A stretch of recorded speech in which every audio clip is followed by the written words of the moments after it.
Da cor da Da troca. cor do diálogo. Da cor da Da política. cor dos dados. Da cor da Da juventude. cor da Da educação. cor do legado. Da cor das mulheres. A Voz da Cor, o podcast onde vozes diversas se encontram.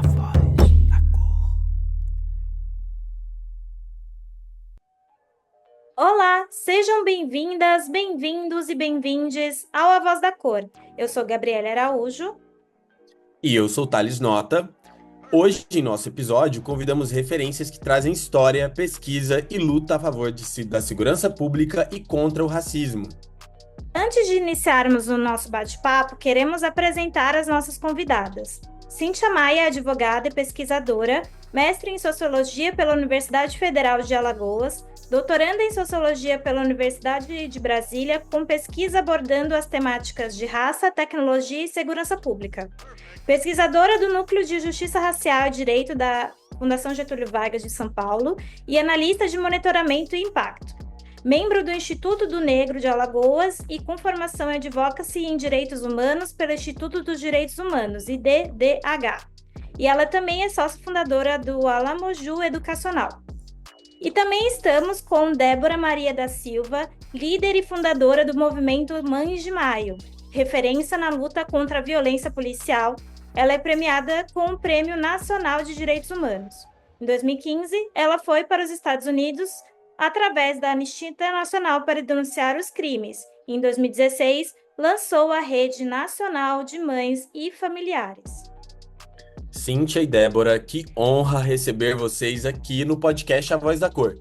Fiquem à vontade para complementar a apresentação que a Gabi fez de vocês e, caso queiram, acrescentem algo. Mas antes de passar para a gente começar a nossa conversa, eu vou pedir para vocês fazerem a audiodescrição de vocês para os nossos ouvintes para se tornar ainda mais acessível. A gente pode começar por você, Débora, e depois a gente vai para a Cíntia. Aí você pode tanto fazer sua audiodescrição quanto complementar alguma coisa que a gente pode ter esquecido. Olá, bom dia, com muita rebeldia a todos, a todas e a todes. Eu sou Débora, sou de Santos, da Baixada Santista, sou mãe de Edson Rogério Silva dos Santos, sou uma mulher negra, estou usando óculos, estou com uma blusa branca e uma calça bege com alguns detalhes preto. E também tenho o cabelo encaixeado, pintado de castanho vermelho, que é uma mistura. E dizer também que a cor da minha pele, ela se torna negra a cada dia. Obrigado, Débora. Pode ir, Cíntia. Oi, gente, bom dia. Só para repetir, meu nome é Cíntia Maia, sou da periferia lagoana, sou mulher negra de pele clara, tenho cabelos pretos ondulados na altura do peito, estou com ele solto, inclusive.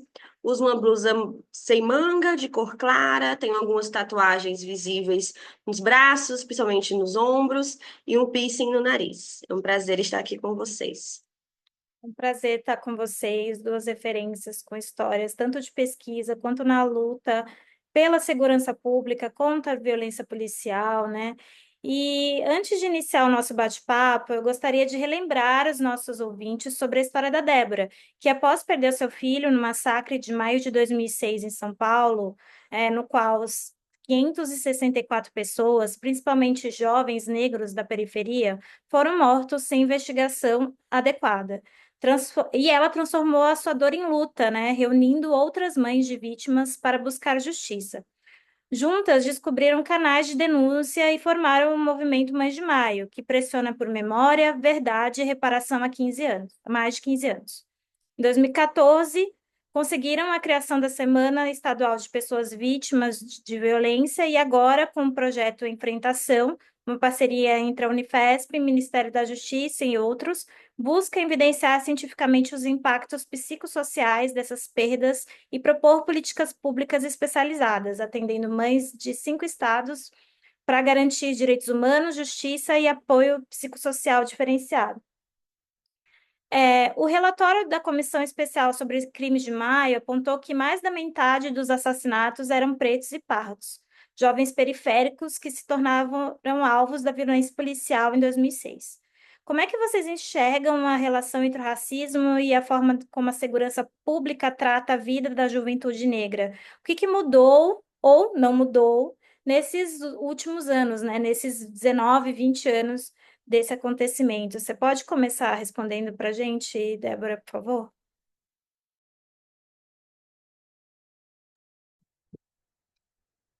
É, o movimento Mãe de Maio, em 2016, o movimento entra para dentro da academia com a produção do conhecimento. Eu sou uma pesquisadora do Centro de Antropologia e Arqueologia Florencio da Universidade Federal de São Paulo. Essa mudança que a gente acha prioritária para o movimento, para as mães, trazer também, para além da minha pessoa, trazer também as mães para se apropriar com a produção do conhecimento dentro das universidades. Veja bem, houve um massacre de mais de 600 jovens, a maioria negra, moradores de favela de periferia, em 2006, e nenhum desses inquéritos eles tornaram processo, mesmo que as mães fizeram as suas próprias investigações. E o acúmulo, assim, assustador da academia querer contar a história e muitas vezes modificada, né? E outras vezes no copia e cola. Então, quando surgiu uma parceria, nós descobrimos, porque não veio para nós, foi através de a gente fazer mesmo essa pesquisa anônima, desde a morte do filho, a gente já passou a ser uma pesquisadora. Não era uma investigadora como pesquisadora, que os nomes são secundários. Então, a gente pegamos e ocupamos, desde o momento que a gente ocupamos, para poder contar a história do massacre de Maio, mas na área da Baixada Santista, né? Os 9 municípios que são desde o Guarujá, Peruíbe. Então, nós fizemos esse levantamento que tinha um estudo, né? Mas não estava as mães ali na centralização como parceria. Então, nós batemos o pé e falamos que a história dos nossos filhos tinha que ser a partir de nós, a partir do território, e não a partir do copia e cola, com a gente já tinha acostumado a ver várias pesquisas que não contavam o que tinha que ser contado verdadeiramente, que é a história de um massacre, a história do meu filho, que foi executado junto com mais de 600 meninos. A gente assistimos por várias vezes os relatórios das pesquisas, que ela chegou até ser pesquisa com a clínica de Harvard, uma das clínicas mais conceituadas do mundo, que traz um resultado, mas não traz uma ação. Então, quando a gente falou que a história seria uma história para ter uma ação, então nós resolvemos bater de frente com a universidade e ali eles foram obrigados para poder conduzir a pesquisa, deveria estar com a presença de qualquer mãe, não dependia só da minha pessoa como coordenadora. Então, as mães também se prontificaram a ser pesquisadora, mas elas trabalhavam, algumas delas trabalhavam doméstica, outra cabeleireira, outra diarista, e a gente sabe que pesquisa ela tem começo, meio e fim, e jamais a gente ia deixar elas perderem esse emprego delas, né, por causa de uma pesquisa, e deixasse eu tomar a frente dessa pesquisa, porque até então eu queria também os dados de outros familiares que a gente não tinha. A pesquisa foi desenvolvida e nós fizemos a parte da pesquisa de base mesmo, procurando, assim como se procurasse assim, uma agulha no palheiro. Nós conseguimos que era o objetivo, em primeiro lugar, era ter contato com essas famílias que a gente não tinha. E através da pesquisa a gente conseguiu. Depois veio os dados, e os dados a gente sabia que os dados eram os dados fictícios. Né? A gente sabia que na época o governo do estado, onde tinha uma chacina com 4, 5 mortos, eles colocavam óbito. Então, por isso que não batia com o numeral que a gente já estava fazendo as planilhas. Então, a gente demos esse passo, e desde o momento que a gente deu esse passo, e a gente vai, depois, como pesquisadora, da produção do conhecimento, a gente entrega um material em Oxford, e ali também a gente tem crítica, a gente vai na crítica, porque se fala das mães, se fala da luta das mães, se fala do genocídio, onde está elas? Então, a gente também batemos de frente ali naquela universidade sobre os pesquisadores, né, que eles têm que também levar, não eles falar pela não, nada de nós sem nós. E aí nós falamos com os pesquisadores que usassem o modelo de estar pesquisando aquele caso, principalmente de violência policial, a dona da história não é os pesquisadores, mas sim a mãe, entendeu? Então, fomos trabalhando em cima disso, até que depois surgiu várias pontes, né? E aquelas pontes a gente deixou elas bem amarradinhas, e em 2016 eu vou para os Estados Unidos, vou para Austin, para a Anistia Internacional, mas eu volto, e depois de 15 dias eu volto sozinha. E ali fui para Nova York, e lá eu conheci uma professora que ela estava terminando o doutorado dela, ela lecionava em Chicago, e aí nós conversamos, trocamos algumas figurinhas, e de lá a gente pegamos e conseguimos fazer essa conjuntura de uma edital que saiu em Harvard, porque ela já tinha se mudado para Harvard, e ela conseguiu fazer toda essa articulação com como fazer uma pesquisa com as mães. Eu falei assim, mas seria interessante se fosse mãe para mães. E aí foi inovador no Brasil também, as mães ser pesquisadora delas mesmas, né? Então avançamos mais um pouco. E depois a gente vimos, depois dessa pesquisa, apresentamos para o governo federal, não tinha como não apresentar essa pesquisa, porque nós estamos falando do adoecimento dessas mulheres, porque nada muda. Aí vem a pergunta que você falou, nada muda, a polícia passou a ser mais violenta, a população passou a ter menos direito, e principalmente as mortes das mães. A gente vendo várias mães morrer de depressão, que esse que é a doença oportunista que aparece no corpo dessas mulheres, diabetes, AVC, né? O ano passado nós perdemos uma professora também de São Paulo, acadêmica, com câncer, que geralmente é o câncer que aparece nos órgãos reprodutores das mulheres. O impacto do luto é um impacto muito violento, porque a polícia continua matando e nada se resolve. Existe lei, e depois que a polícia ganha lei orgânica, que ela se faz muito mais violenta. Então, quando a gente vê um massacre de mais de 600 jovens assassinados no estado de São Paulo, né, que a gente faz uma pesquisa, que a pesquisa também é adquirida pela CID, né, pela Comissão Interamericana, onde nós temos denúncia, né, do Estado brasileiro, e a gente consegue que a própria comissão ela coloca, mesmo que foi no rodapé, a pesquisa, legitimando essa pesquisa de 2006, que foi do massacre de Maio, numa parte, então a gente vê que a gente está no caminho certo. Então, aí virou como um modelo, né, que já está no Rio de Janeiro, das mães pesquisadoras, levamos para a Colômbia também, né, final do ano passado ganhamos esse prêmio, porque a bala que mata lá, mata aqui também, né, a gente tem essa professora que estuda a violência policial na América Latina e nas Américas, e a gente ter esse contato com ela, a gente vimos que cada vez mais a polícia mais violenta, né, tendo em vista uma parte da repetição, né, que é todos os dias, né, cada um minuto tem uma repetição do massacre de Maio, mas ao mesmo tempo, concluindo, a gente vê que se tornou várias chacinas, vários estados que já matavam, continua mais aperfeiçoando os modos operantes da matança desses meninos, né? E a maioria são meninos e crianças também, né? As crianças também estão no rótulo. Então, nada mudou, e a gente não acredita nos dados, a gente acredita que os dados ele é bem-vindo, mas a gente precisa também pesquisar como mãe, né? Os dados mesmos que a gente faz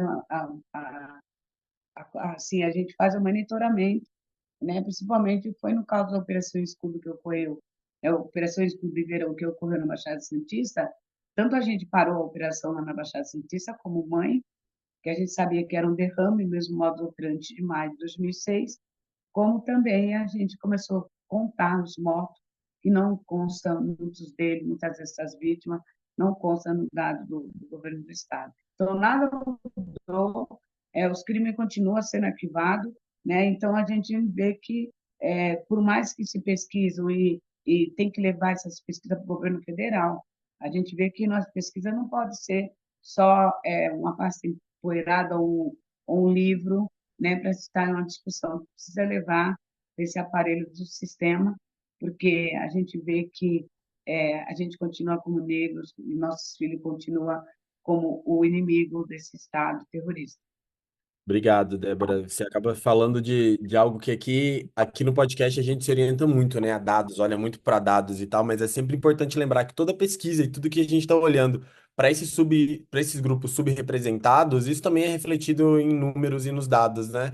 E acho que Cíntia, que trabalha muito com os números aí, né, Cíntia, e os dados, sabe que muitas vezes ele serve muito mais de um início, né, para a gente começar a investigar algo, para criar alguma política pública, né? E aí, Cíntia, já queria puxar esse gancho ali para você. O que que você acha que mudou nestes 19 anos ali? Eu acho que concordo muito com Débora. Eu acho que a gente não consegue falar de segurança pública sem falar de racismo, e a gente não consegue ver a segurança pública sem pensar o quanto que esse sistema, quanto que essa estrutura, ela é pensada e ela ainda é voltada para manter uma suposta ordem, mas a partir de uma lógica que criminaliza a pobreza e racializa o perigo. Então, a gente tem hoje uma produção acadêmica que mostra isso, né, em três frentes. Nós temos linhas de estudo que enxergam a polícia como uma instituição que ainda carrega essa herança colonial, com práticas que seguem reforçando o racismo, o controle violento de populações racializadas, de repente uma mudança aqui do lado. Gente, vocês conseguem ouvir a batida atrapalhando? Não, Caso atrapalhe, eu posso mudar de local, tá? Não, não, gente, a gente não esses escuta. fones todos têm isolamento acústico. Eu mesmo tô com um monte de obra aqui em volta da minha casa e É vocês que não devem nem bom. estar ouvindo nada. Fiquem Que bom que tranquilos. tá cheio de obra aqui. Perdão. Então, como estava voltando, né, a gente tem hoje uma produção acadêmica que mostra essa frente principal, que reforça esse racismo, esse controle violento das populações racializadas. E é por isso que a gente tem, né, a ideia de que não basta reformar, né, a polícia, a gente tem que repensar toda essa estrutura como um todo. Uma segunda linha, né, que mostra como no dia a dia o racismo aparece nas abordagens, nos critérios de suspeição, nas práticas informais que são ensinadas e são repetidas dentro das corporações. E uma terceira linha que conecta a atuação da polícia a um projeto mais amplo de controle social mesmo, né? Que se intensifica ali no neoliberalismo, quando no lugar de direitos a gente vê nas pessoas uma necessidade de repressão, principalmente. Mas nós temos. Só um minuto, gente, tá muito barulho aqui.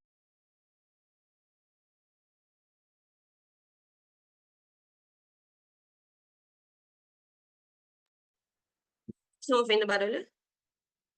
Se Não, incomodar, por favor, só avisem que eu não, pauso tá aqui.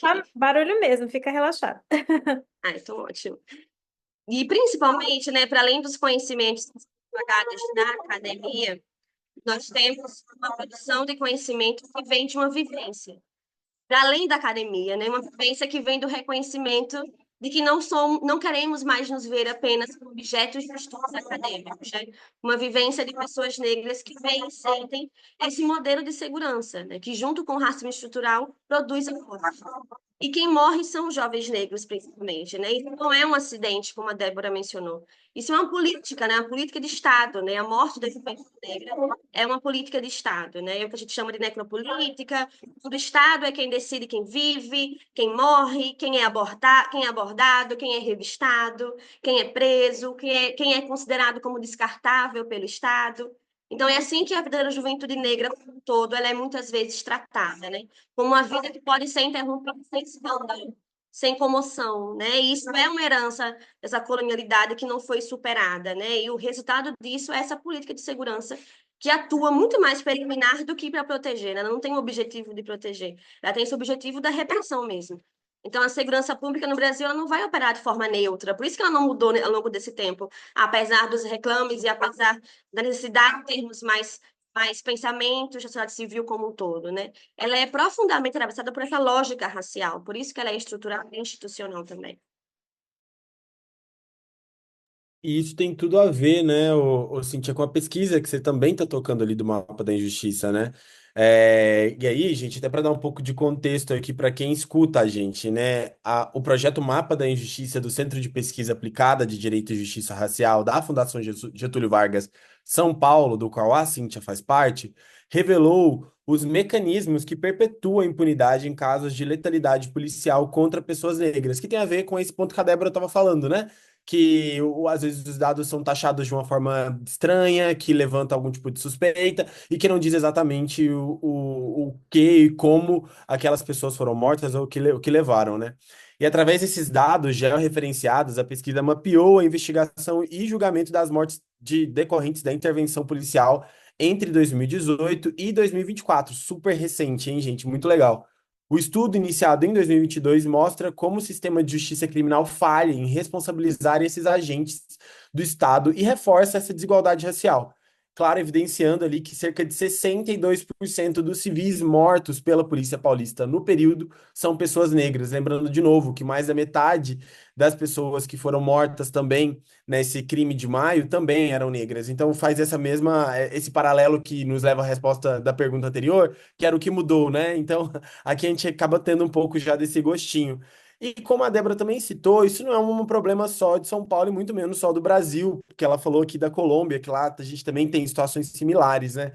E aí queria saber de você, Cíntia, quais melhorias no sistema judiciário e no sistema de segurança pública podiam apoiar a redução dessa violência policial? Perfeito. Acho que só voltando um pouco na pesquisa, porque eu acho que se conecta muito também com o que Débora mencionou, porque a nossa necessidade dessa pesquisa vem desse lugar de onde estão os dados, né? Como que a gente produz dado se a gente não tem transparência nas ações policiais? Nós não temos a disponibilidade de como acontece, onde acontece, quem são as pessoas mortas, quem se responsabiliza, quem não se responsabiliza, por que que a gente não tem essa punição, por que que a gente vive nessa impunidade reiterada. E aí vem muito desse lugar de tentar entender e tentar demonstrar para a sociedade onde estão, né, quem são essas pessoas, quais os nomes, como que a gente pode enxergar essa violência para além dos dados que a segurança pública nos dá, porque não são os dados que a gente quer contar, né, que a gente queria trazer. A gente analisou diversas decisões judiciais, analisamos vários inquéritos dentro desse período que você mencionou, e de 860 inquéritos policiais, a gente viu como que predominou essa lógica que legitima preventivamente a ação policial e inviabiliza essa responsabilização dos agentes. Então, em 100% dos casos que a gente analisou, nenhum policial foi preso em decorrência da morte provocada durante essa ação. E é uma ausência de punição que atinge todas as vítimas, né, pessoas negras e brancas, mas esse recorte racial é evidente, né? Mais de 60% das vítimas eram negras, como você mencionou. Então, é um padrão de seletividade racial na resposta judicial, que vem desde o inquérito, que vem desde o fato do próprio Ministério Público, por exemplo, ter recomendado o arquivamento em 100% dos casos. Então, em todos os casos analisados, não houve nenhuma menção a qualquer tipo de investigação a mais, ou qualquer tipo de qualquer item ou forma de investigar melhor, de enxergar melhor aquele processo. Então, o índice de arquivamento foi 100% para todos os casos, e a Justiça acolheu essa recomendação do MP. E a partir dessa constatação, né, porque a gente já sabe disso, né, a gente já sabe disso, não é nenhuma novidade, mas a partir da constatação disso, né, no estado de São Paulo, nesse período, a gente sugeriu algumas recomendações, tanto a nível estadual quanto a nível federal, do que poderia ser feito para melhorar, né, e a gente sabe que são recomendações que, primeiro, estão na base de enxergar o Brasil como essa estrutura de um país que produz e reproduz o racismo. Essa seria a primeira recomendação, esse reconhecimento, né. O Brasil é um país que não se vê como um país racista, apesar de todo o histórico de colonialidade que aqui a gente tem. Então, a nível estadual, por exemplo, pensando no estado de São Paulo, né, que foi o foco da pesquisa, a gente recomendou, por exemplo, a criação de um banco de dados integrado entre Secretaria de Segurança Pública, Ministério Público e Tribunal de Justiça. A gente não tem esses três pilares da investigação como um todo interligados. Então, o dado que se produz aqui é outro que está ali, não está interligado, os três não se conversam. A gente pensou também em recomendar um estabelecimento de um repositório público padronizado com dados detalhados sobre essa letalidade policial, né? Incluindo os perfis das vítimas, quem são essas vítimas, qual que é a localização geográfica dessas mortes, então onde elas se deram, o porque a gente sabe que a maior parte acontece na periferia, mas a gente entende que isso se dá também pela racialização desse corpo negro. Onde quer que ele esteja, ele é um corpo negro matável, né? Visto como um corpo que é matável, para além das periferias, embora aconteça, a gente sabe, em sua maioria nas periferias. A implementação, por exemplo, de um sistema unificado de registro e acesso a essas informações, disponível para a sociedade civil como um todo, para órgãos públicos, a ampliação desse papel da ouvidoria das polícias, por exemplo, fortalecimento desse poder de fiscalização sobre casos de abuso policial, a gente pensar em recursos tecnológicos que melhorem a ouvidoria das polícias, por exemplo. Toda vez que a gente fala sobre isso, as ouvidorias, elas falam que elas não têm capacidade técnica de melhoria, então a gente recomenda sempre que utilizem tecnologia, né, já que eles utilizam tecnologia, por exemplo, como um todo, no reconhecimento facial, em câmeras e drones, que utilize também nas ouvidorias para melhorar esse sistema, né? Não só para prejudicar e reproduzir o racismo mais uma vez. Além do treinamento dos servidores, como eu mencionei, treinamento do Ministério Público, dos promotores, o cumprimento da lei de acesso à informação, isso é algo muito, muito bom de ser pontuado, né? O quanto não se cumpre, o quanto a gente faz um pedido e passa dias sem nenhuma resposta, ou às vezes sequer responde. Então, enfim, perpassa por diversas recomendações a nível estadual, a nível federal. A gente pensa muito nesse sistema nacional de monitoramento da letalidade policial como um todo, mas com a participação das organizações civis. Então, não só um sistema que é monitorado e feito pela polícia, né, pelo Estado, mas que a gente participe desse sistema de monitoramento, que a gente opine, a gente faça recomendações, que a gente participe desse processo, porque só assim a gente, de fato, vai acreditar que está havendo um monitoramento, né, dessa letalidade como um todo. E participação de organizações que já têm, né, não só novas, mas que já têm esse histórico de luta e aproximação com a pesquisa, como Mães de Maio, né, como a Débora mencionou. E agora eu queria retomar sobre um projeto lançado recentemente, Débora, né, que está em parceria aí com a Unifesp, que é o projeto Enfrentação, né, que foi lançado agora no último dia 7 de maio. E ele tem como uma das principais propostas acolher mães enlutadas pela violência do Estado. Débora, considerando a sua luta, sua vivência pessoal, sua aproximação também com a pesquisa e a trajetória do movimento Mais de Maio, como é que você enxerga a importância desse projeto agora, o Enfrentação, tanto na luta por justiça quanto no cuidado com essas mulheres? Eu queria também comentar, assim, essa pesquisa da Cíntia, eu não consegui escrever, não consegui chegar, né, porque a gente também estava fazendo uma feminagem dessa irmã de desaparecido que faleceu o ano passado, então teve esse confronto de agenda, foi muito complicado, mas eu tinha muito interesse de participar dessa pesquisa que a Cíntia apresentou na GV. Dizer que tudo isso é recomendado, sabe, Cíntia, sobre a ouvidoria das polícias, sobre essas limitações. A gente vê muitas limitações até agora dos BOs, né, de assassinato e de aprisionamento. Eles colocaram isso aí como massa de manobra para poder a gente não ter acesso, né, a nada, né? E também a gente vê há uma manobra muito perversa no estado de São Paulo da retirada da ouvidoria, ou então, muitas vezes, como já foi pleiteados, a segurança pública concorrer a uma vaga que é uma instituição que foi luta dos movimentos sociais, né? Então, se a gente abrir mão do que a gente lutando e conquistamos, também por parte até da própria Defensoria Pública, né? Que é um órgão também que nasceu também para defender essa camada da população vulnerável, matados, enfim, também estão tentando controle. Então, tudo está sendo acima de controle, né? E a gente não consegue, como movimentos sociais, fazer o controle desses funcionários públicos que são pagos com nossos impostos, né? A gente tem que deixar bem claro isso. E eles negam isso para nós. Então, o movimento vem mesmo batendo de frente sobre todas essas negações. Então, quando a gente toma a frente, o que a gente faz? essa pesquisa com o apoio da Universidade de Harvard, inclusive a própria professora também ela participou, né, junto com o CAF, Unifesp, a gente fizemos parte dessa organização, mas a gente tinha mais demanda, mais pauta. Nós apresentamos nossas pautas no Ministério de Direitos Humanos e Igualdade Racial, o da mulher, também da saúde e também dos direitos humanos.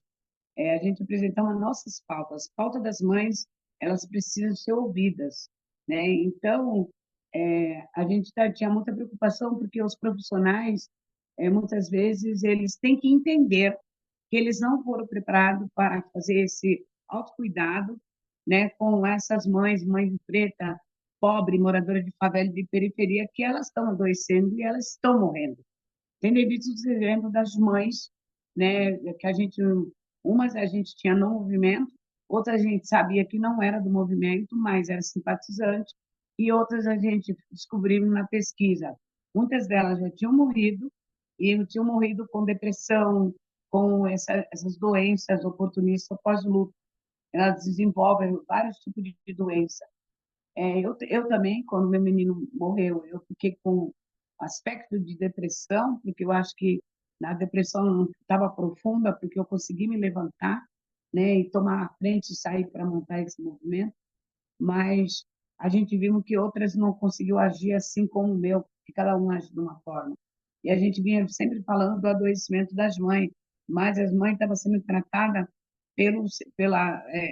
o serviço, né? E esse serviço era um serviço que eles só faziam o tratamento com as mães com o remédio psicoativo. E não, a gente não queria ver aquela mãe sem motiva de estar na luta e ajudando a gritar que o Estado é racista, terrorista, homofóbico e várias negações que o Estado dava para nós no decorrer desses anos, e a gente vê nas mães se decaindo, porque não tinha a resposta da justiça. Né? A polícia mata, né? E o Ministério enterra, né? E a caneta assassina, ela nunca seca, porque ela também ajuda, né? Ela é a cadeia. Né? O genocídio do nosso filho é uma cadeia. Né? E a gente jamais gritando, dessas mães morrendo, a gente fechando a tampa dos caixões sozinhas, carregando a alça dos caixões dessas mães, como foi também as mães de Acari, que carregou a alça do caixão de outra mãe. Nós repetimos isso com a mãe da grávida, né? Então, quando a gente já fala que processos que é pedido o arquivamento, nós fomos vítimas, essa mulher morreu também, praticamente vítima do Ministério Público. O Ministério Público foi um dos órgãos mais ofensivos para nós, porque acaba trazendo esse adoecimento, né, quando pede o arquivamento. Quando a gente vê que a gente pede que vê o que o Ministério Público pede, o Judiciário, o arquivamento de crime contra a vida, como foi o caso do meu filho, com um projeto que se tivesse uns órgãos sérios, jamais ia concordar que uma vítima fosse enterrada com projeto alojado no seu espírito cervical. Então, a gente pontuamos várias coisas aí, né, para poder a gente tentar lutar pela essa justiça, né? E a gente vê que a justiça ela é negada para nós. Então, vem o adoecimento. Vem o adoecimento porque nós parimos, nós sofremos, uma mãe sofre para criar um filho, né? E depois os filhos, depois de criado, eles vêm e matam os filhos da gente como se fosse uma barata sem dar uma notícia. E esse é o adoecimento. Essa é a ponta da pirâmide do iceberg, do adoecimento dessas mulheres. Se a gente fala assim, em cada 1 minuto um jovem negro, porque é um modismo de falar 23 minutos. Foi o passado, foi em 2015, né, que teve essa pesquisa da Anistia Internacional que a gente apresentou em Washington, né? Era 23 minutos, a gente sabe que é muito menos, diminuiu demais, né? Porque agora eles matam tanto jovens como criança, como mulheres, eles sempre com a desculpa dos efeitos colaterais, mas a gente jamais pode aceitar isso, deixar naturalizado esse processo do direito à vida, né? Da nossa Constituinte, do artigo 5º. Então, a gente fomos para cima, montando se tem. O que mais mata no Brasil são jovens negros, moradores de favela e periferia, se é 83% que chegamos até, com alguns dados, onde estão essas mães? Onde estão essas famílias? Onde estão essas mulheres que elas enterram as outras mães? Onde estão esses profissionais que eles não têm um olhar, né? Porque a psicologia, a gente sabe que a psicologia ela não foi feita para nós, ela não está preparada para nós. Só se tiver assim, algum elemento que vem de uma vivência, como a Cíntia acabou falando, que a gente pode ter um resultado positivo pela pertinência de insistir, tem que ter uma mudança. E aí a gente fomos fazendo, mas foi assim assustador quando a gente faz o que nós descobrimos com a pesquisa de Harvard, coisa que jamais uma mãe ia falar com um acadêmico, né? Então, foi muito robusta essa pesquisa. E essa pesquisa ela vem com um efeito dominó para depois chegar na enfrentação. A gente não conseguimos passar uma PL. A gente tinha uma PL que estava transitando na Câmara Municipal de São Paulo, que era atendimento psíquico e reparação econômica sociais, sabe, para essas mulheres. Essas mulheres precisavam desse olhar, desse grito, né, de serem fornecedoras, porque são donas de casa, são mãe, muitas vezes solo, que a maioria é solo. E quando não é solo, quando o menino é morto, o padrasto, o próprio pai biológico, mas a gente tem várias experiências, abandona essa mulher. Essa mulher muitas vezes é solo porque ela já foi vítima do machismo, nem a maioria é negra. Então, a gente está falando de 83% de mulheres negras abandonadas, né? Então, quando a gente viu que a PL não passou no município, aí o que a gente fizemos, o próprio vereador Suplicy, ele recolheu essa PL, porque eles não queriam colocar o nome do estado da coisa. O nome do estado da coisa tem nome, precisa dar, né? Que é o terrorismo do Estado perante nós e a violência policial. Nós estamos falando disso, né? Estamos falando de dados que a maioria dos dados de violência policial é menos de 2%. A gente não fala 8%, a gente não acredita no 8%, né? Porque muitas vezes tem a condenação e ele sai pela porta da frente e vai judiando mais essas mulheres. Então, quando recolhe essa lei, essa proposta dessa lei, a gente pega e vai para eu organizei, né, com um atendimento para 30 mães, né? Então, esse atendimento sai um oráculo, né? A gente sempre na roda, né? A roda de capoeira que representa muito essa roda de atendimento coletivo. A gente já fazia isso sozinho, mas a gente queria um profissional. Então nós fizemos esse Escuta Mãe de Maio. Esse Escuta Mãe de Maio era para alimentar essa PL. Essa PL nós recolhemos, quando a gente recolhemos, a gente ao mesmo tempo aperfeiçoou e jogamos para o governo federal. Foi protocolada em 2022 é a PL 2999/2022, que ela está com um caráter emergencial independente do presidente da Câmara agora, né? O Mota, ele não aceita, não quer mais discutir emergencial, mas o nosso entramos por causa que foi no antigo presidente da Câmara, o Lira. Então, ela vai para julgamento. Então, o que nós fizemos? Nós fomos para Brasília e aí nós conversamos com a Secretaria de Acesso à Justiça, também com o Ministério, que na época era o Dino. Primeiro fui eu sozinha, junto com a Organização de Direitos Humanos de São Paulo, que é o Conecta, e depois a gente fomos com as mães, fiz uma reivindicação de ser, eles queriam uma mãe de cada estado, mas a gente tinha mãe de referência, a gente não fala mãe de liderança, a gente não aceita, né? A gente fala mãe de referência porque a gente é multiplicadoras, e aí a gente pegamos e conseguimos esse projeto, né, que é o projeto de implementação, que ele vai alimentar tanto o Escuta as Mães de Maio, como no decorrer do Escuta as Mães de Maio, nasceu uma nota técnica com recomendações para a Defensoria Pública de fazer ter esse olhar, ter essas comissões, né, dentro de uma comissão, a gente precisa de uma comissão específica para essas mulheres. E aí vem o Enfrentação, né, que veio com essa proposta muito boa, a Enfrentação sai de texto dessas mulheres, qual é o objetivo que elas esperam do projeto, e aí ela vem com várias repetições de várias mulheres de vários lugares diferentes, de territórios diferentes, elas vêm com a palavra enfrentamento ao Estado.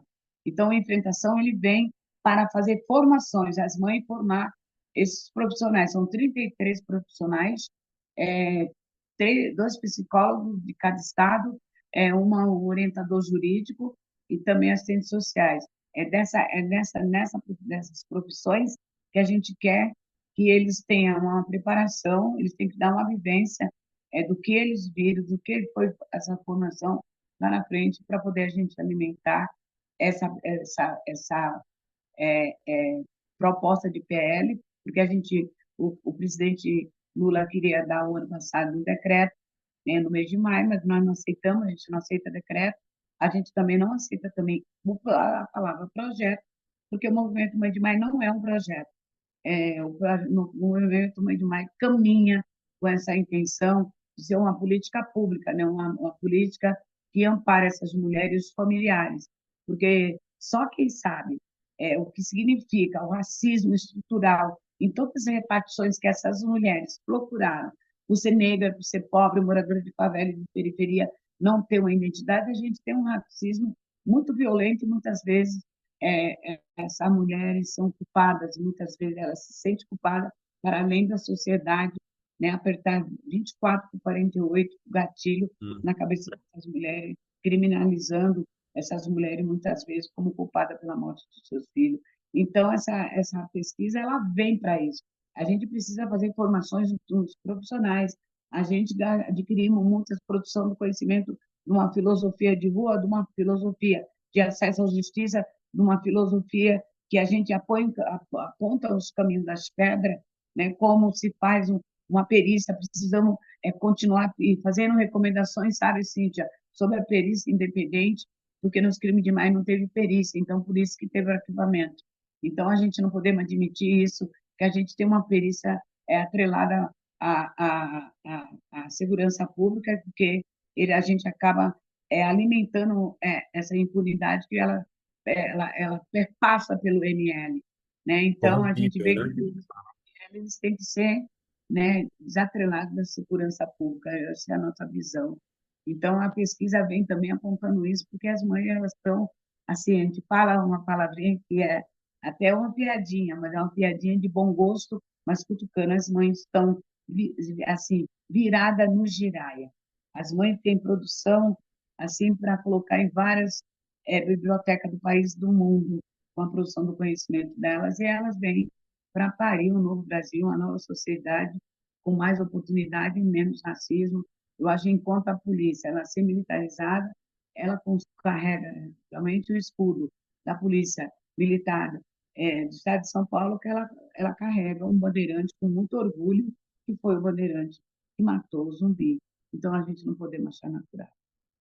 E é muito potente isso que você traz, né, Débora? Porque essa importância da escuta e essa importância de fazer com que as pessoas que sofreram, né, não só a violência policial, mas as famílias, elas sejam escutadas.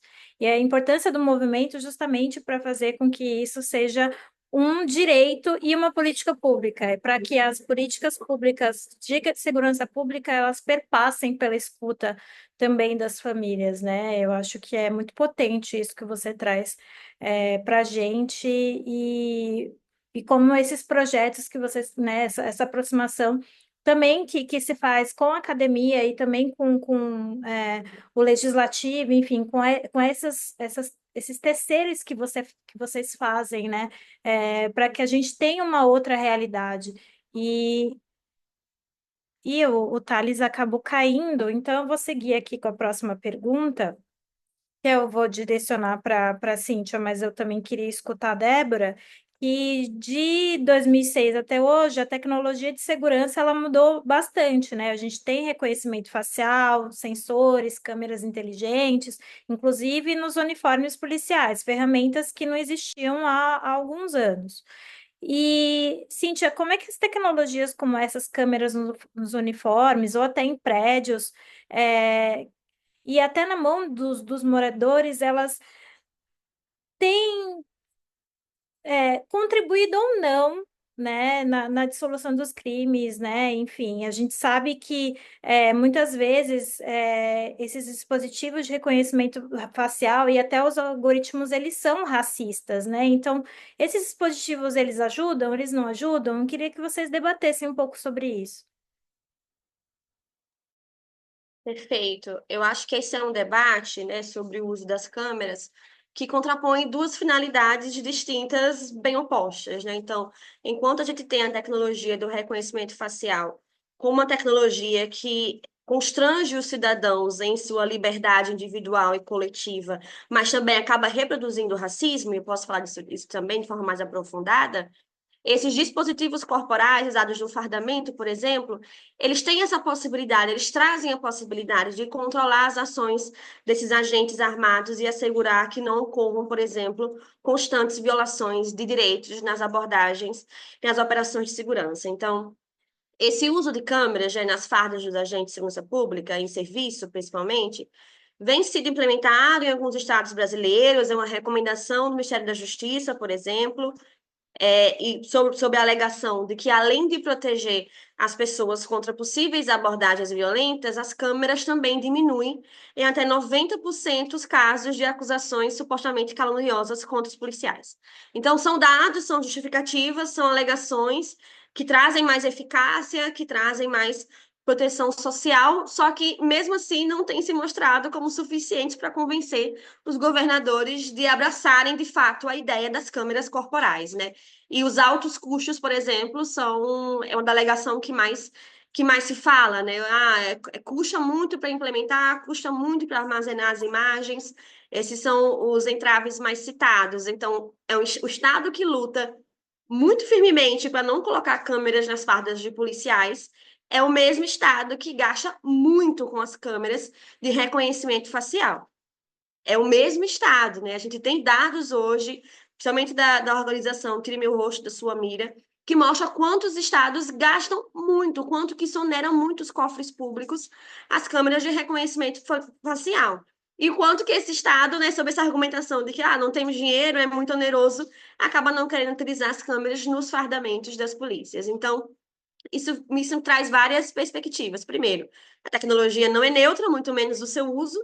Então, obviamente, né, que é muito mais vantajoso para a segurança pública como um todo adicionar a tecnologia nesse discurso que já é persuasivo, né, do combate à criminalidade, do combate à violência. Então, a gente tem hoje tecnologias desenvolvidas, implementadas e aplicadas dentro desse cenário desigual, de um cenário que já é de violência, onde cada linha de código, como você mencionou, Gabriele, como cada linha de código, cada algoritmo, cada banco de dados, cada decisão sobre onde e como aplicar esse sistema, como aplicar a tecnologia, produz e reproduz esse racismo, e isso é ainda muito mais grave no caso da segurança pública. Porque tanto esse uso do reconhecimento facial, câmeras inteligentes, Smart Sampa, por exemplo, está aí como um exemplo disso, esses softwares preditivos, eles acabam funcionando como uma atualização da alta tecnologia, mas do velho racismo estrutural. Então, a vigilância que sempre existiu nas periferias ganha uma forma mais veloz, mais automatizada, e com essa falsa aparência de neutralidade, né? E, no fundo, ela tem essas mesmas suposições racistas de que certos grupos são mais perigosos antes mesmo desse grupo fazer qualquer coisa. Então, o problema ele começa na coleta de dados, que muitas vezes é sem critério, é sem curadoria, reproduz impressões de quem está atrás dessa máquina, atrás desse programa, atrás desse controle, passa por modelos opacos, né, que a gente hoje na literatura sobre o assunto chama dessa dupla opacidade, né, uma opacidade da alta tecnologia e a opacidade de enxergar o racismo como uma política de morte implementadas a partir da tecnologia. E o que é mais grave, né, nessa perspectiva é como as tecnologias do reconhecimento facial, por exemplo, ela vem sendo utilizada para justificar ações policiais, para justificar as denúncias do Ministério Público e também as condenações judiciais. Então, o que deveria ser supostamente indício, vira uma prova. E a consequência disso é essa intensificação da seletividade penal contra a população negra, né? O Brasil não tem uma lei específica que regulamente esse uso das tecnologias na segurança pública. Isso é muito preocupante, né? Porque o reconhecimento facial é um grave problema, né? A gente tem esse alerta de que talvez a regulamentação seja suficiente para a segurança pública, porque nenhuma medida técnica ou legal provavelmente conseguiria eliminar totalmente os riscos das tecnologias quando aplicadas a um sistema que já é racista, por exemplo. Então, a gente tem diversas formas de pensar tanto as câmeras, né, corporais nos fardamentos dos policiais, como o sistema de reconhecimento facial como um todo, mas entendendo que a tecnologia ela é racista e ela mata porque ela está a serviço desse sistema hegemônico de controle e perpetuação desse poder, que diz onde a tecnologia vai ser usada, contra quem e de que forma, né? Então, e eu acho que é muito interessante pegar esse gancho da fala da Débora, porque a gente fala muito dos números, né? A gente fala de quantos foram mortos, onde, com que idade, e fala pouco do que acontece depois, né? A gente fala pouco das mães que enterram seus filhos e que não vivem esse luto na maioria das vezes, porque elas precisam sair quase que imediatamente em defesa da memória desses filhos, por exemplo, e com as tecnologias isso se aprofunda, né? Isso se aprofunda porque essa população, né, as pessoas negras como um todo, na periferia, vive nesse constante estado de alerta, né? Se preparando para, no caso de algo acontecer. Então, as tecnologias dentro das periferias como um todo, elas trazem esse efeito, essa tensão constante de algo que pode acontecer com você, que pode acontecer com os seus. E isso tem um custo enorme, né? A violência policial, as tecnologias a serviço da segurança pública tem um custo enorme de adoecimento, mas também da morte de perspectivas. A gente não fala de necropolítica, de genocídio, para falar apenas da morte por violência policial daquele jovem, por exemplo, mas é a morte de perspectiva, de enxergar esse sistema como um sistema criado para prender ou matar corpos negros e que essa morte ela tem diversas formas e diversas perspectivas de ser enxergada, né? Prisão e morte são conceitos que perpassam múltiplas percepções, às quais as pessoas negras estão submetidas. Então, estou falando de perspectiva de existência, né, como um todo. Então, esse Estado que permite, que autoriza, que executa essa violência, e agora, mais ainda, com esse discurso persuasivo de que a tecnologia ela é neutra, de que ela vem para ajudar, é o mesmo Estado que não tem política pública estruturada para atender essas famílias, nem do ponto de vista psicológico, nem social, né? Então, a saúde mental da população negra não é prioridade, e isso é mais uma forma de violência institucional. E a Débora mencionou algo muito interessante com relação à perícia, né? Ela falou, olha, não tinha perícia. E a gente também coletou esse dado na pesquisa da GV, da FGV. A gente analisou nesse período de tempo mais de 660 processos, por exemplo, com documentação pericial, e o que a gente encontrou é que menos de 10% desses casos houve perícia no local do crime. Então, em quase 90% das mortes, não foi feito sequer um exame de pólvora nas mãos da vítima, o que é um exame básico e essencial para confirmar ou desmentir hipótese, por exemplo, de confronto armado. Então, para os policiais, esse é o mesmo cenário, né? Bem problemático, né? Quase 80% dos casos não foi feito exame de pólvora nas mãos do agente, ou seja, não tem perícia básica para poder comprovar ou não uma hipótese da versão policial de confronto armado. Não tenho como comprovar isso tecnicamente, porque não foi feito laudo pericial, não foi feito exame de pólvora. E isso é proposital, né? Isso não é um machado qualquer, isso não é uma consequência de algo, isso é proposital, né? É uma investigação técnica que é limitada, que é baseada quase exclusivamente no laudo necroscópico, e que isso não diz nada sobre as principais hipóteses dos policiais para que essa morte aconteça, que é um confronto armado, ele atirou primeiro, foi agressivo e tudo mais. Então não tem como comprovar isso tecnicamente. Isso é um problema, né? E com as tecnologias esse problema se aprofunda, esse problema acaba se agravando. E, em consequência, eu tenho um Estado que gasta muito com câmeras de reconhecimento facial, porque é proposital esse sistema de aprofundar esse discurso de combate à criminalidade, mas um Estado que alega que custa muito alto a gente ter câmeras nos fardamentos desses policiais para poder ter um possível controle dessas ações e uma possível tentativa de argumentar essa ideia de confronto armado, por exemplo. Isso só reforça também um capitalismo de vigilância, né?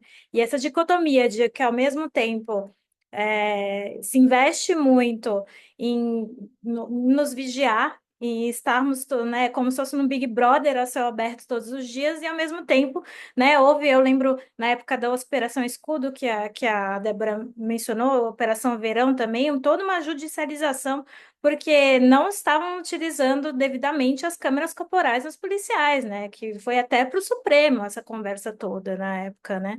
E você quer comentar também um pouco, Débora, sobre isso, sobre todas essas desigualdades que reforçam justamente esse racismo estrutural?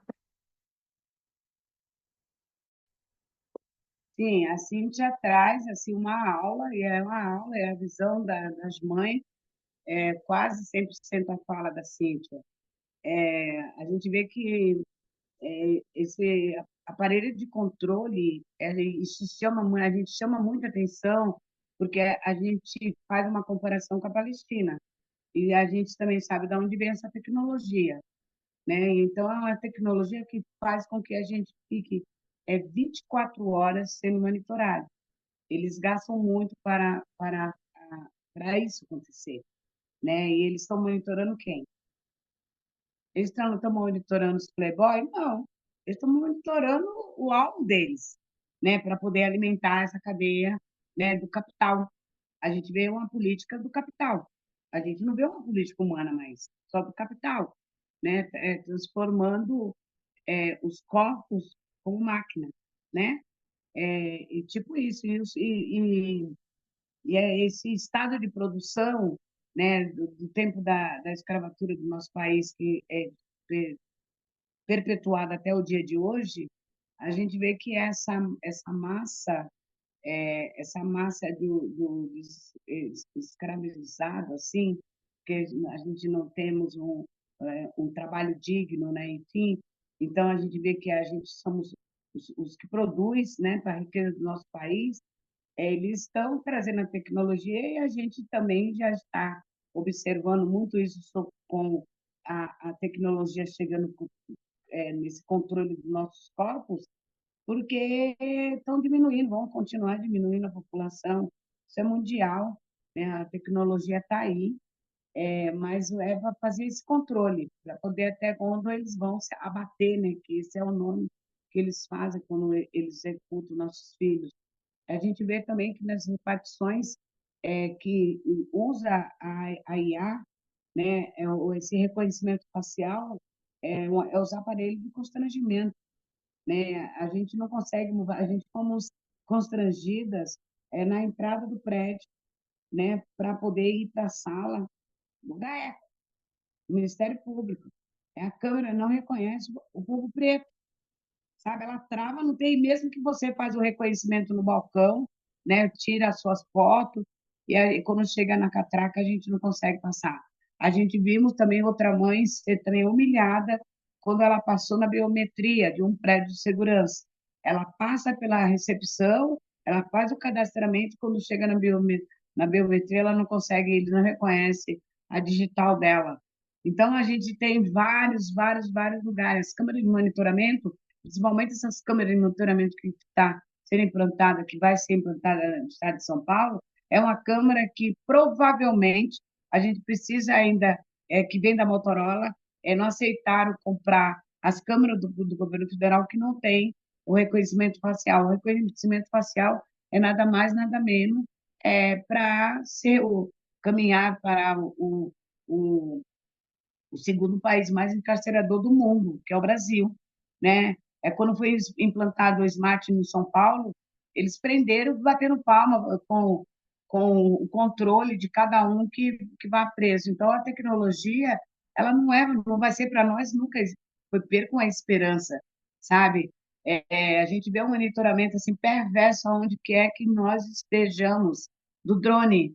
O drone, ele está matando também, sabe? Ele é a cadeia da política da morte, o drone. Então, vem avançando muito e é muito preocupante. Precisamos continuar nesse debate sobre o controle dos nossos corpos, porque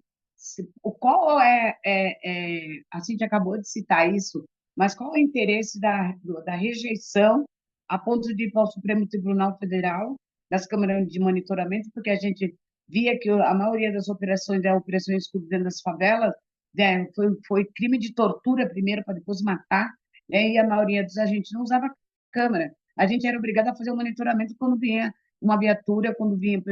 Era um controle, a própria população, colocamos a população para fazer o controle para ver se aquela equipe está usando as câmeras de monitoramento. E é onde mais a gente viu e percebemos que as operações escuras, a maioria deles não usava câmera de monitoramento, já tinha câmera em São Paulo, né? E também tinha câmera já em outros lugares.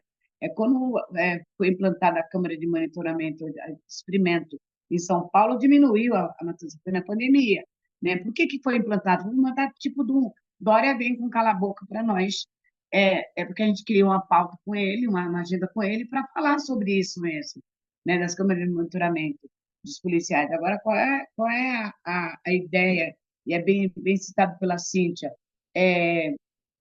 A ideia, né, é para nada funcionar, não é para nada funcionar, sabe? Porque se é um Estado sério que respeita a Constituinte, é a causa pétula, é o direito à vida, porque nós estamos colocando a vida na base da pirâmide, que é o bem maior do ser humano. Então, começava pelo ML, né, estruturar o ML, né, desvincular o ML, né, atender o clamor dos peritos, caminha para isso. Eu trabalho, né, como pesquisadora na área dos peritos forense, né, eu fiz várias formações, vários cursos de peritos jornalistas, a gente vê a mídia também ajudando, né, e produzindo também esse discurso das câmeras de monitoramento, mas deveria bater mais na câmera de monitoramento da população fazer esse autocontrole. A gente já surgiu uma ideia da gente falar mesmo na própria discussão do Supremo Tribunal Federal, que também ele poderia fazer o controle do armazenamento, a própria corte fazer esse controle do armazenamento nas câmeras de monitoramento para uma futura investigação. Então, a gente tem olhado esse funcionamento dessa tecnologia, que ela, se as câmeras de monitoramento, acoplada nas falas dos policiais, ela ser uma câmera que ela não desliga, que eles não têm um controle, mas sim um balcão de armazenamento para todos esses dados, a gente avançava muito mais, mas a que vem, e convencendo a população, são câmaras paliativas, né, que a gente jamais poderemos aceitar, como foi o reconhecimento facial da Smart em São Paulo. Tanto um senhor aposentado que trabalhava de voluntário na creche, né, acho que não sei se foi na cidade de Tiradentes, foi uma das quebradas nossa aí de São Paulo, que foram buscar ele, foi reconhecido, e foram buscar ele no local de trabalho. Ele trabalhava de voluntário, aposentado, se aposentou ali, ele passou por esse constrangimento. E depois, aí foi um pouco amigo, que foi um policial, que foi reconhecido como um bandido que estava sendo procurado, né? Então, você vê que a FARC também atingiu também eles, mas eles não colocam em discussão essa Câmara, esse modelo dessa Câmara no Estado de São Paulo. É Eu acho que necessário assim, a polícia fazer esse controle.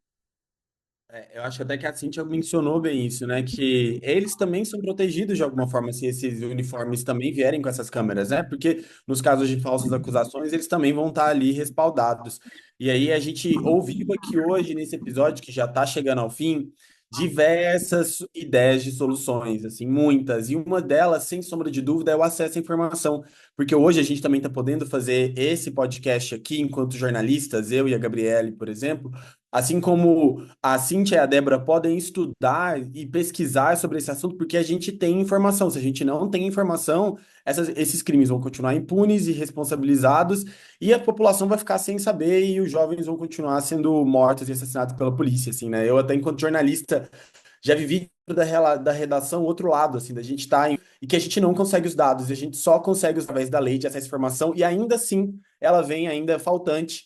E eu tenho uma memória, assim, de uma vez que chegou esses dados para a gente na redação, depois com a Lai, e no mesmo dia já chegou a polícia junto, tentando contextualizar aquela informação que a gente iria divulgar em breve no jornal, e acaba tendo sanções, né? Se é um veículo de comunicação pequeno, ou que não, ou que depende muito de recorte publicitário e tudo mais, consegue sim receber um recurso para manter esse assunto um pouco mais de lado, e outros, como o nosso aqui, um podcast independente que está fazendo um trabalho de fato aqui para dar luz, e a gente agradece muito, muito a presença de vocês, e dizer para os nossos ouvintes que tem essa responsabilidade aqui do nosso lado também, e que esse espaço vai estar sempre aberto aqui para vocês, para o que vocês precisarem. E vou pedir aqui e dar licença aqui para a Cíntia, agradecer muito, muito, muito, muito a participação dela. Cíntia, seja muito bem-vinda, volte sempre aqui. Ficamos muito felizes com a sua participação, viu? Muito obrigado.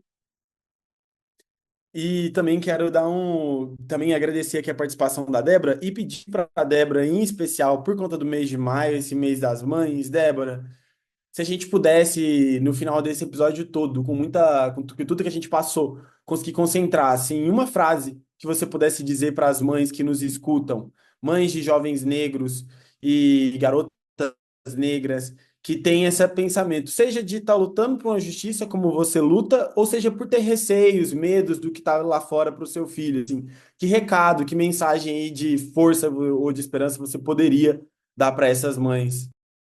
Obrigado, Trali, e também, Michele, dizer assim, que o maio, a gente sempre fala que é um maio sangrento. A gente fala, cuidado, menino, é maio.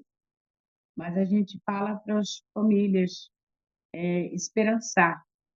19 anos de luta, de segunda a segunda, e a gente precisa dizer e terminar esse episódio dizendo, agradeço demais a parceria de estar com a Cíntia nessa discussão e essa oportunidade, mas nossa mensagem vai para as mães e para os familiares. Não podemos ter medo. Não podemos ter medo da bala. Não podemos ter medo do açoite. Eles não vão viver alimentado dos nossos medos. Nossos mortos têm voz, os nossos filhos têm mãe. Lutem, lutem, que juntos seremos mais fortes. Axé. Axé, axé. Obrigado, Cíntia. Gente, Bom, obrigada a vocês. Precisando, estou aqui à disposição de vocês, de Débora. Muito obrigada pelo convite. e esse episódio termina por aqui. O roteiro foi elaborado pela Ana Luísa França e a Juliana Ribeiro, com revisão minha, Thales Nota, e da minha parceiraça, Gabriela Araújo. A produção teve o apoio do Jefferson Pereira e a apresentação foi minha e da Gabi. Antes de encerrar, deixo o convite para você, ouvinte, ouvir todos os episódios no Spotify, Amazon Music, Apple Podcast e YouTube do Da Cor. Dar 5 estrelinhas e curtiram este episódio. E, claro, seguir as nossas redes sociais. É @Instituto_da Cor no Instagram e no TikTok. Até o próximo episódio.